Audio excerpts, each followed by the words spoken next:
Could this cancellation be a sign of a dark future for DC? Are Batman's nightmares coming true? Will Wonder Woman start wearing black?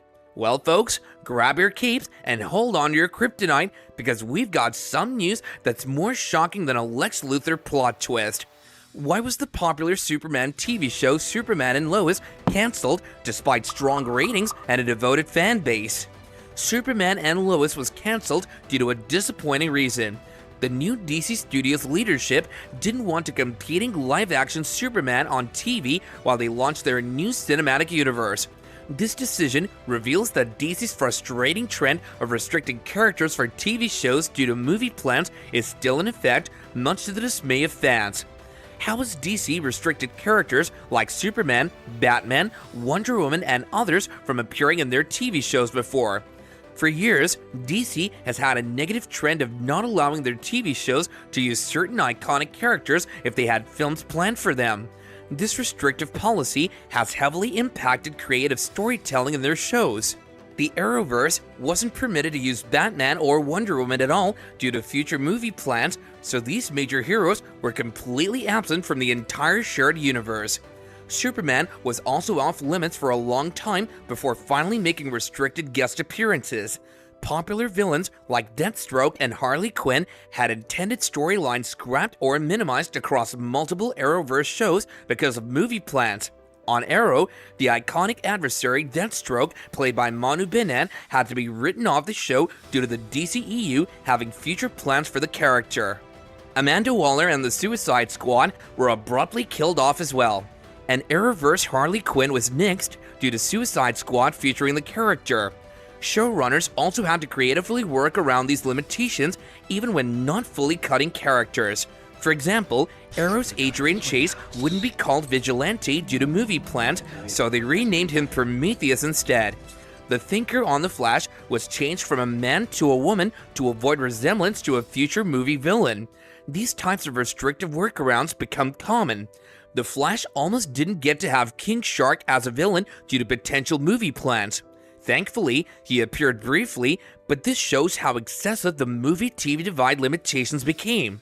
DC even resisted Superman and Lois Lane getting married on Supergirl until fans strongly demanded it.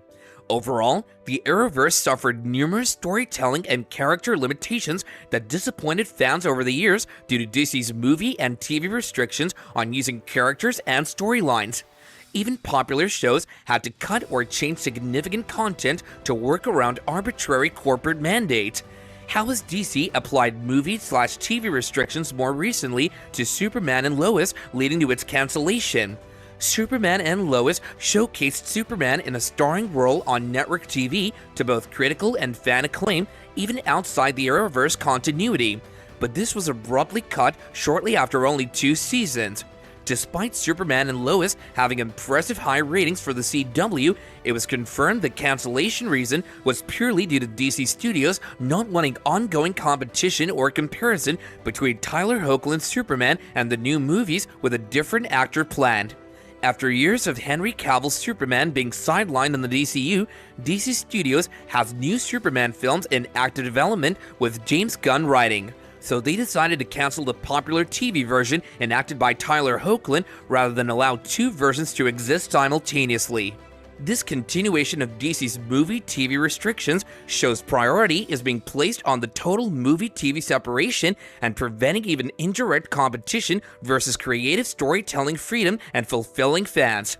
Superman and Lois was punished as collateral damage simply for being an acclaimed live-action depiction while new Superman movies are starting development. Why is DC's practice of limiting characters due to movie plans so frustrating for fans?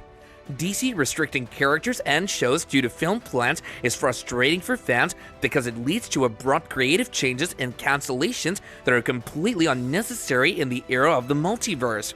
Characters like Superman, Batman, and others can easily exist simultaneously in movies, TV, animation, and games as alternate universe versions.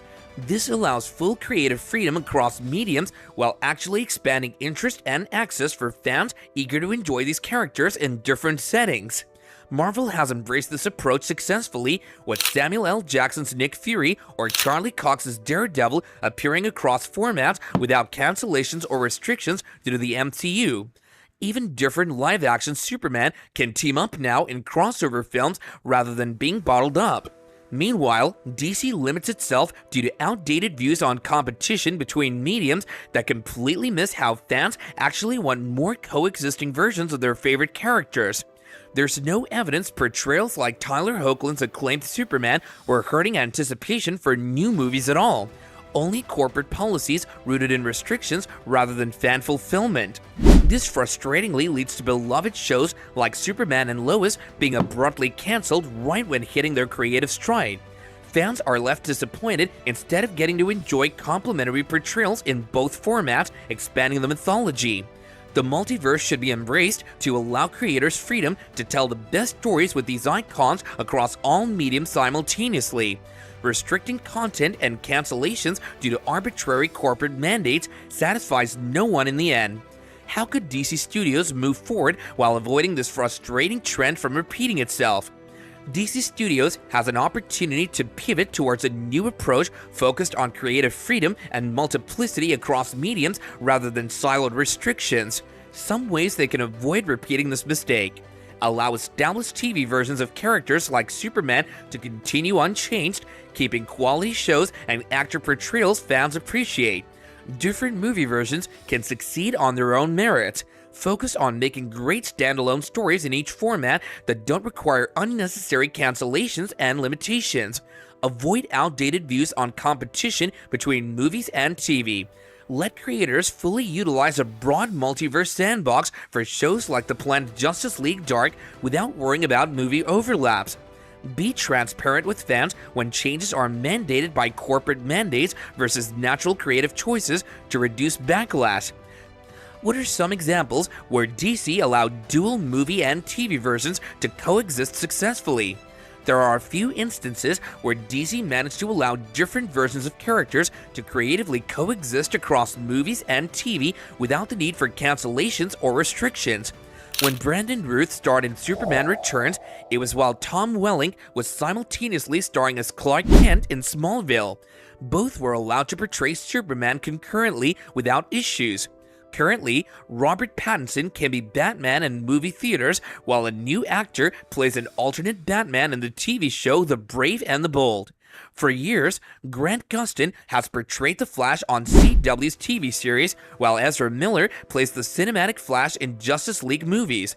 Ben Affleck, Robert Pattinson, and Kevin Conroy have all played live-action Bruce Wayne/Batman concurrently in different media without much confusion. These examples showcase that different versions of iconic characters can complement each other across formats rather than being detrimental. If DC Studios avoids short-sighted cancellations like Superman and Lois going forward, and instead learns from what worked in the past, they can replicate these multiverse success stories at scale. The key is trusting the characters' inherent appeal and fans' ability to embrace distinct incarnations. How can DC Studios avoid angering fans with cancellations stemming from arbitrary corporate restrictions in the future?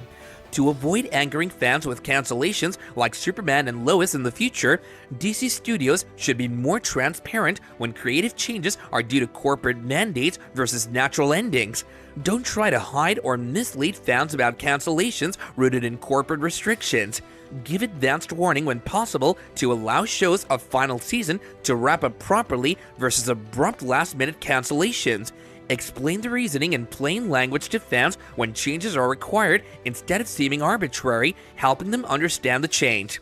Involve creators and showrunners in the process so they can advocate and liaise effectively with fans on behalf of the shows.